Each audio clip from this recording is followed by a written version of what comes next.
kita melihat bahwa Yesus, di dalam diri Yesus ada dua natur, yaitu ilahi dan manusia. Jadi kalau kita berbicara tentang berkata bahwa Tuhan Yesus berkata bahwa apa yang saya katakan, apa yang saya sampaikan tidak berasal dari Bapa, itu menunjukkan bahwa dia itu sebagai natur manusia, atau dia berbicara sebagai natur manusia. Karena kami percaya bahwa Yesus itu memiliki dua natur, yaitu ilahi dan manusia, dan itu tidak dapat dipisahkan.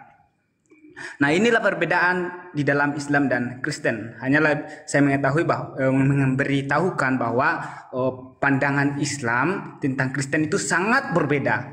Makanya saya nggak ada niat untuk berdebat karena dasarnya aja berbeda.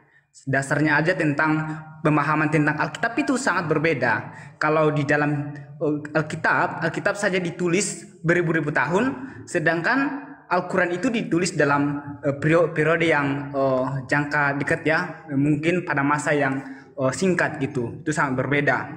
Tetapi kalau Bang Suma mengatakan bahwa Alkitab itu adalah seperti hadis atau seperti hadis palsu, itu merujuk pada yang namanya menjelekkan agama lain. Tetapi kalau saya nggak ada menjelekkan agama lain karena dasarnya itu berbeda, dasarnya pemikirannya itu berbeda gitu. Jadi kalau berbicara tentang Yesus itu pasti Tuhan, dia adalah Tuhan. Dasarnya itu karena memang dibuatkan dalam Yesaya bahwa dia akan datang ke dalam dunia. Di dalam kitab Mika bahwa dikatakan Yod-Heh-Vav-He adalah juru selamat.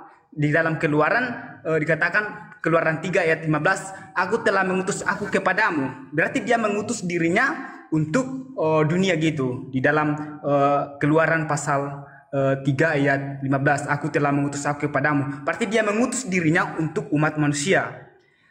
Lalu dikatakan dalam Alkitab bahwa bagaimana Allah itu mempermuliakan anaknya. Tuhan itu Bapa itu mempermuliakan anaknya seperti anak mempermuliakan bapaknya gitu.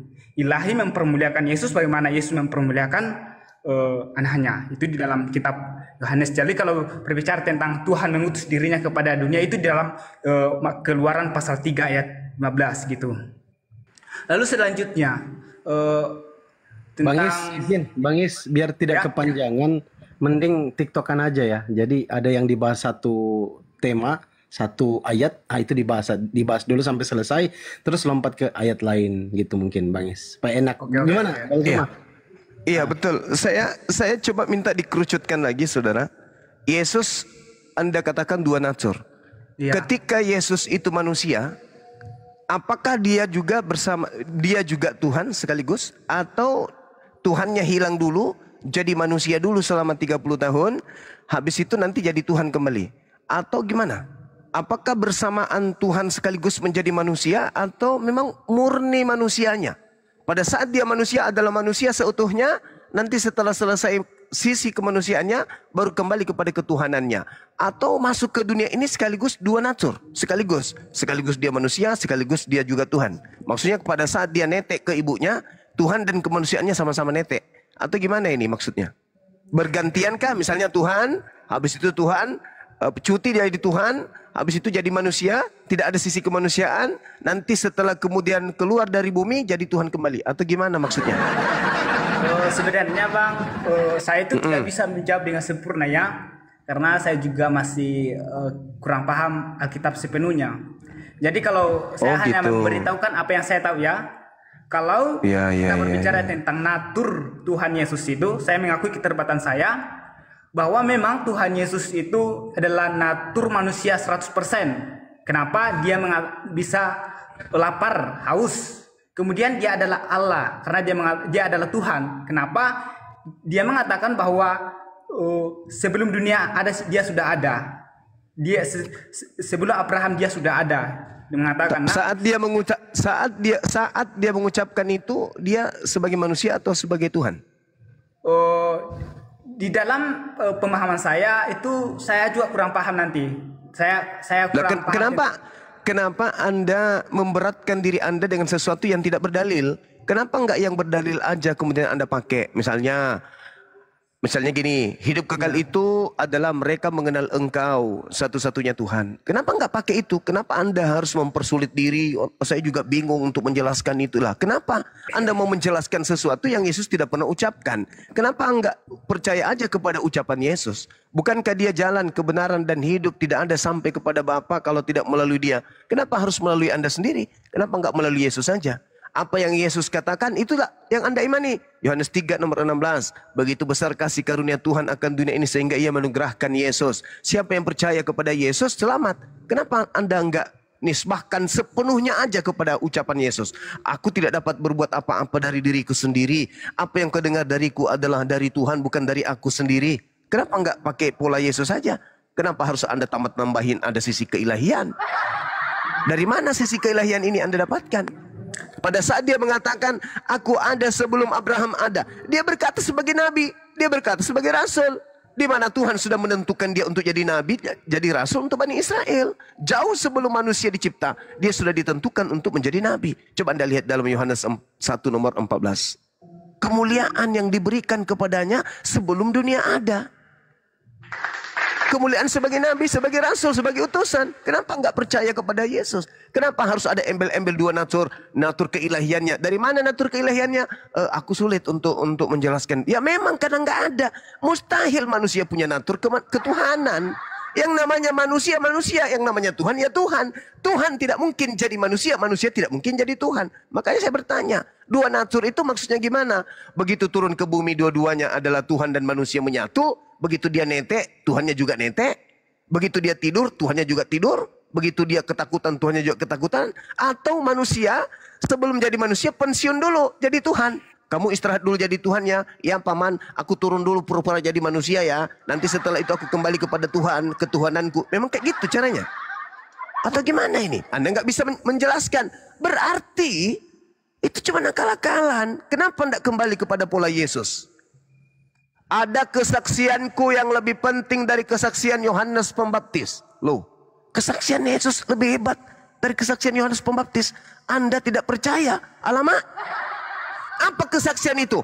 Bahwa segala mujizat, segala tanda-tanda, segala kekuatan yang aku perlihatkan, yang aku lakukan di depan Bani Israel, pekerjaan-pekerjaan itu yang bersaksi bahwa Bapa lah yang telah mengutus aku. Nah loh, kesaksiannya dia utusan.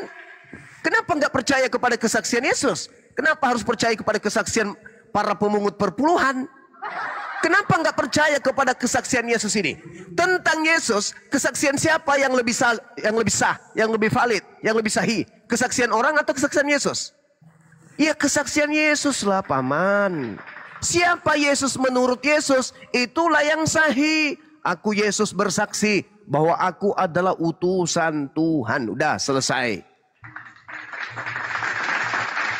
Ini Kristen, kenapa maksa kali Yesus itu harus setara dengan pencipta? Sedangkan dia bersaksi, aku bersaksi segala pekerjaan. Yohanes 5 nomor 36. Segala pekerjaan yang aku lakukan, membangkitkan orang mati, membuat orang lumpuh berjalan, orang mati hidup, kemudian air menjadi anggur, makanan satu roti menghidupkan 5 orang, mengenyangkan 5.000 orang. Semua itu aku lakukan sebagai saksi bahwa aku ini adalah utusan Tuhan.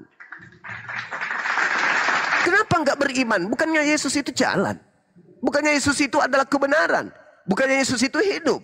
Kenapa enggak percaya kepada dia sih? Kenapa justru kami umat Islam yang percaya kepada dia? Kalian siap hari, siap malam membawa namanya Yesus, Yesus, Yesus, Yesus, Yesus, Yesus, Yesus, Yesus. Tapi pola kepercayaan kalian bertentangan dengan ucapan Yesus. Kami yang bukan pengikutnya justru mengimani ucapan-ucapannya. Wahai Bani Israel, aku utusan Tuhan kepadamu. Aku dan muridku menyembah Tuhan yang kami kenal. Kalian tidak menyembah apa yang kalian tidak kenal. Yesus mengatakan itu. Aku diutus hanya kepada domba yang sesat dari umat Israel. Kami percaya itu. Kok kalian justru nggak percaya? Yang mana sebenarnya pengikut Yesus ini? Umat Islam atau Kristen sih? Oke bang. Udah Iya, langsung bang. silakan, silakan. Kita kan sama-sama orang Sulawesi bang. Iya, bagus lah kok. Jadi ngomongnya santai aja bang. Iya, saya sangat santai nih. Kalau saya nggak santai nih menyala ini asap. Ini HP. Iya. Oke, hanya saya memberikan statement. Saya akan turunnya. Saya nggak ahli dalam berdiskusi ya. Saya nggak ahli dalam berapologet. Jadi kalau mau cari orang Kristen, cari yang lebih bisa yang jago lah dalam berbicara gitu ya. Saya kurang mampu gitu ya, hanya menyampaikan setengah-setengah gitu ya. Hanya saya memberikan statement saya bahwa saya tidak mampu mengkem-ngem nama Tuhan, maksudnya membungkus Tuhan, membungkus pengakuan Tuhan, membungkus begitu kuasanya Tuhan ya. Kalau saya tetap percaya bahwa Yesus yang esa bisa Tuhan yang esa bisa menjadi pribadi. Itulah hebatnya Tuhan kami. Jadi saya percaya bahwa Tuhan itu maha kuasa bisa menjadi 3 pribadi. Itulah saya percayai. Kalau Bang Suma tidak percaya itu tidak masalah, karena memang perbedaan dasarnya gitu. Tapi kalau kita melihat bahwa memang Yesus itu bisa mengampuni dosa tanpa ada rasa bersalah, dia itu membuktikan bahwa dia adalah satu-satunya yang bisa mengampuni dosa orang tanpa orang itu bersalah kepadanya gitu.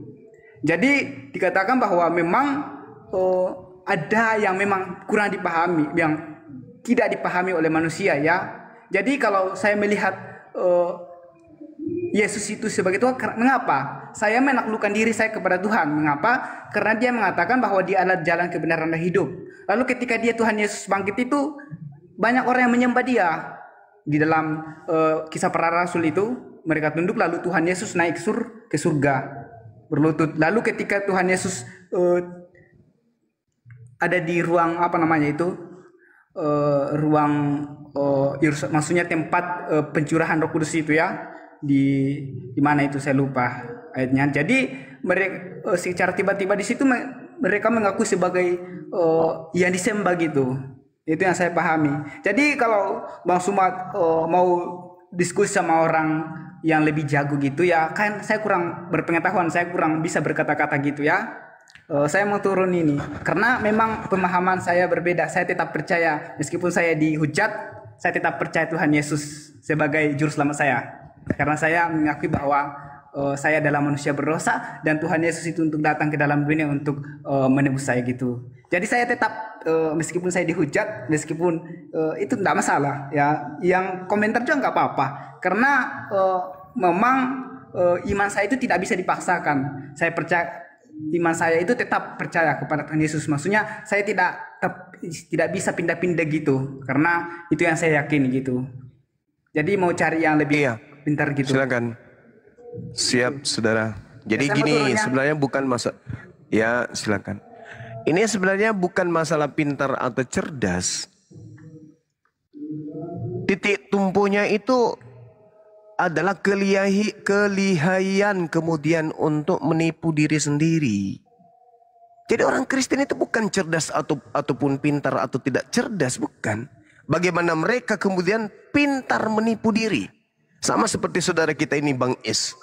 Anda mengatakan banyak orang yang menyembah Yesus. Silakan Anda jadi pengikut orang-orang yang menyembah Yesus, silakan. Tapi Yesusnya sendiri gimana? Banyak orang Bang yang menyembah Yesus. Ya udah ikutlah sama orang itu.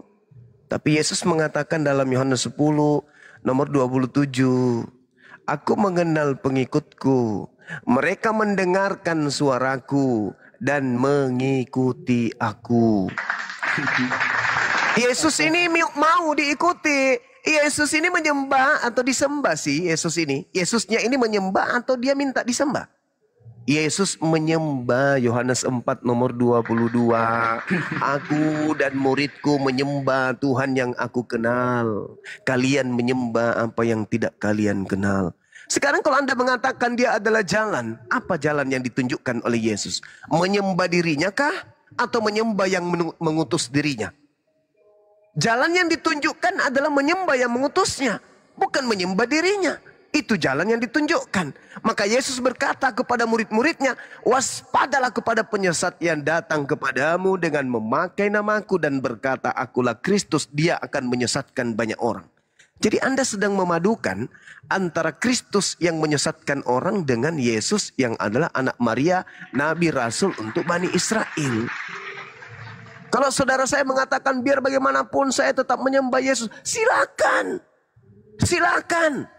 Tapi pertanyaannya, apakah itu sudah mengikuti Yesus dengan menyembah Yesus? Tidak. Mengikuti Yesus sama dengan menyembah Eloa Abraham, Eloa Ishak, Eloa Yakub. Itu baru mengikuti Yesus. Tapi kalau menyembah Yesus, itu mengikuti orang-orang Roma, mengikuti orang-orang Katolik, mengikuti orang-orang Yunani, mengikuti orang Barat, bukan mengikuti Yesus.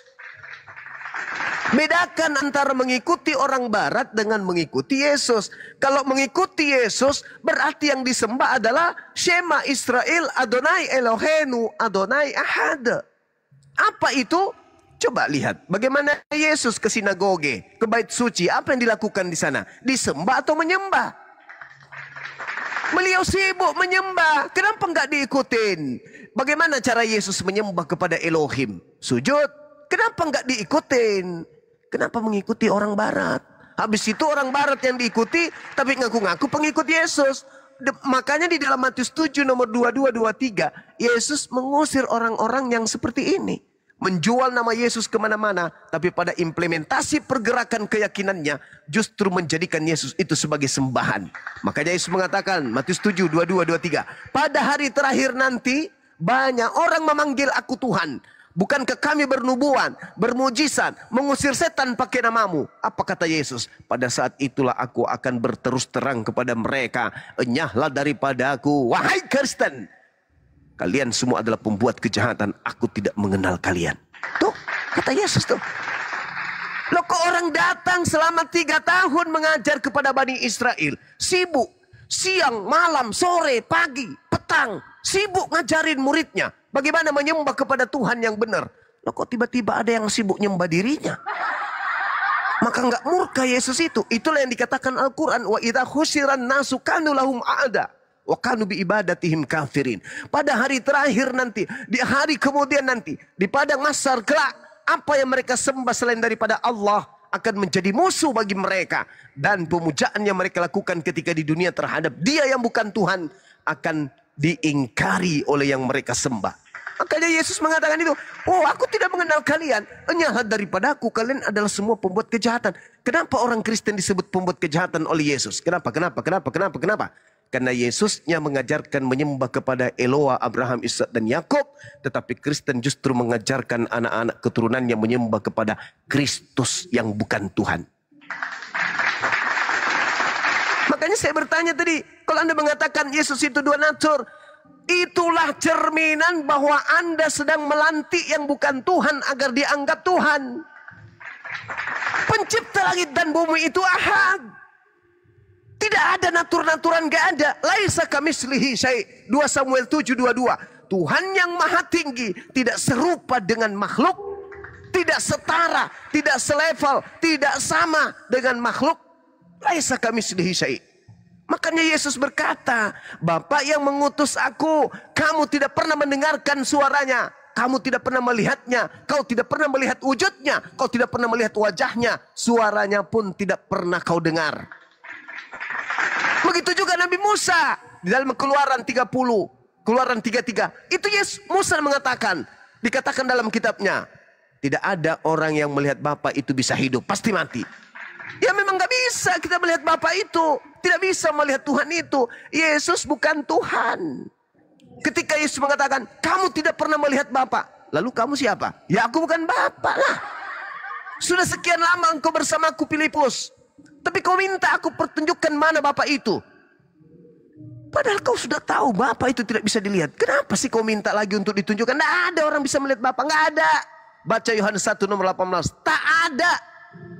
Tapi aku sebagai anaknya, sebagai hambanya yang kudus datang untuk menyatakan Dia. Menyatakan apa? Menyatakan kehendaknya. Kamu harus begini, jangan begini, jangan begitu, harus begini, harus begini. Aku yang diminta oleh Dia yang Maha Kuasa untuk datang membimbing kamu sebagai gembala agar kamu bisa kembali kepadanya.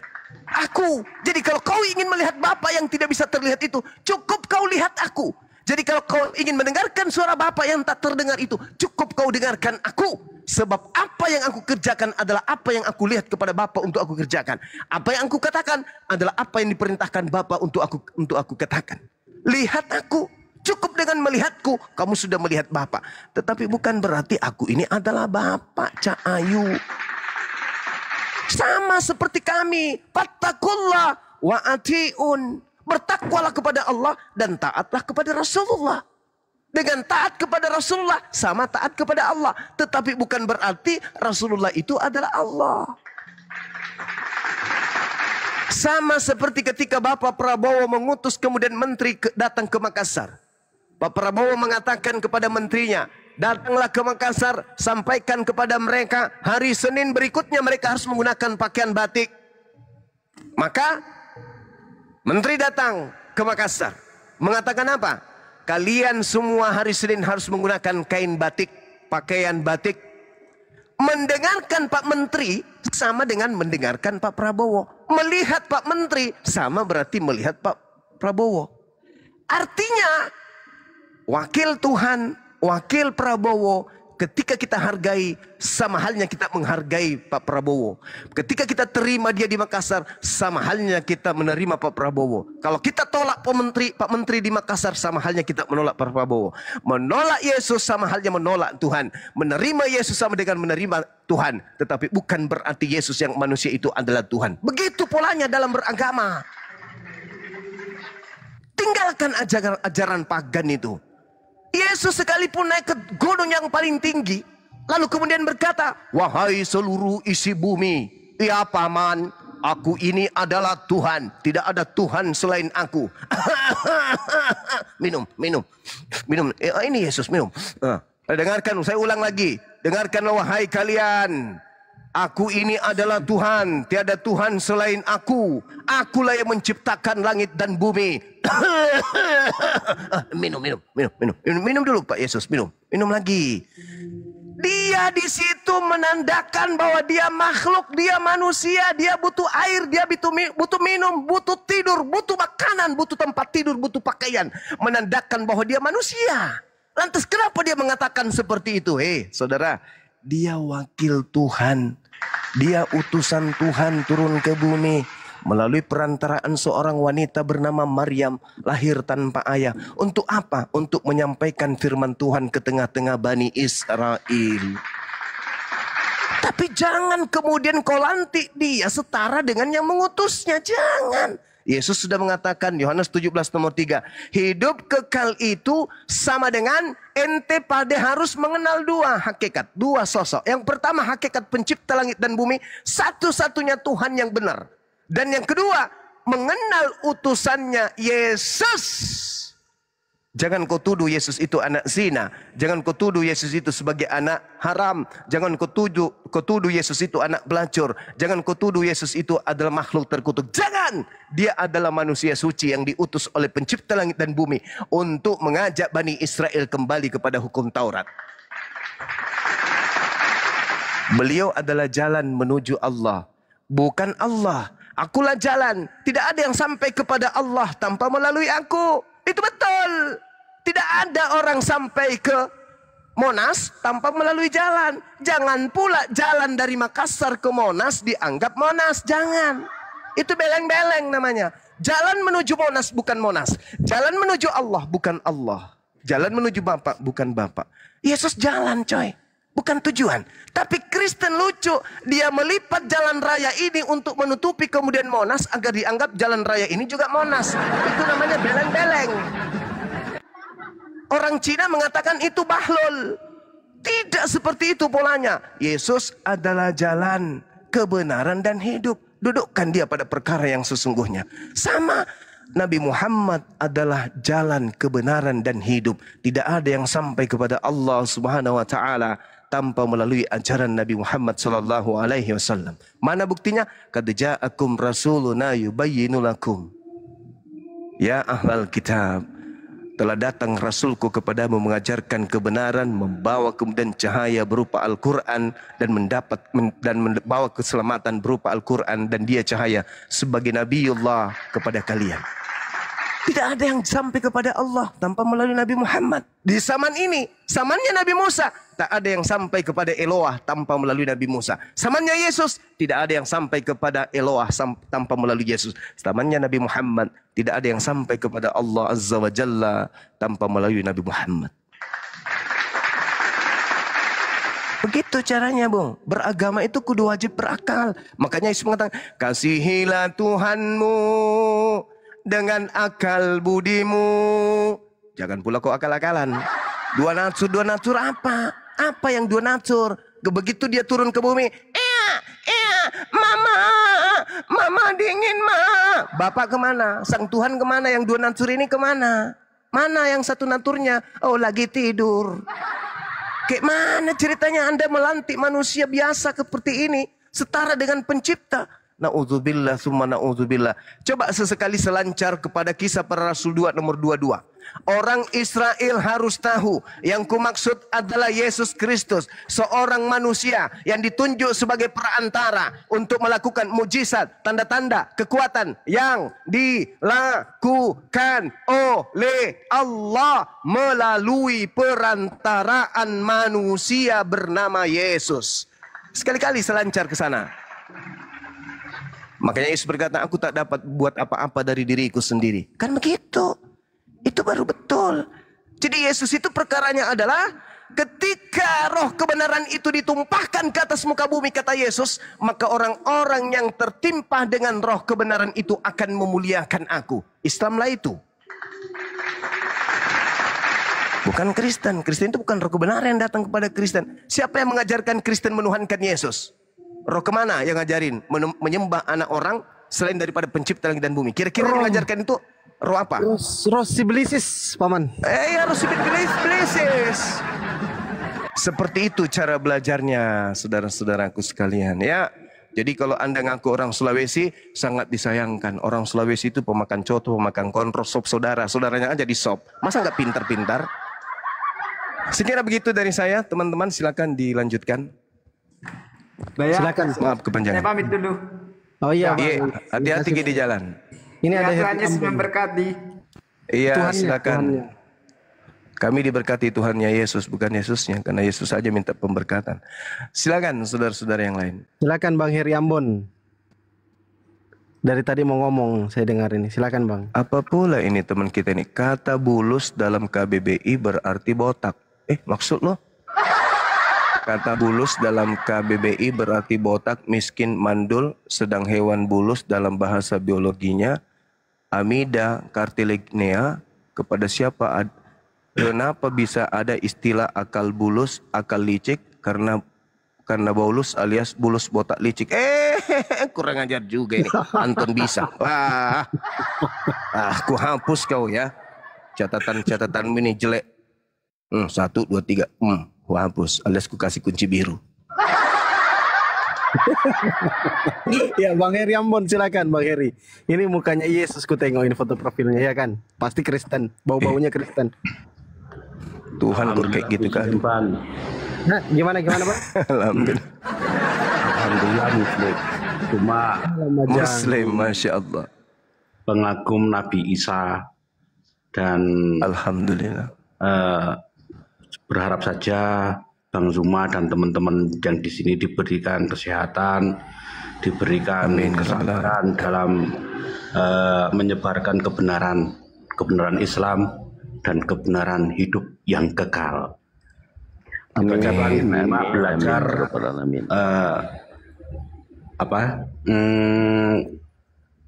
keluarga saya juga keluarga Kristen dan belajar minta doanya supaya keluarga saya dapat hidayah dari Allah Subhanahu wa taala. Gitu Bang. Terima kasih. Amin amin ya rabbal alamin. Anton siapa namanya tadi ini? Anton bisa, Oten harus revisi KBBI juga. Alamak, pandai-pandai pula kantor ini kawan hari ini. Kang Dito, jangan masuk kendi kau Kang Dito. Majang.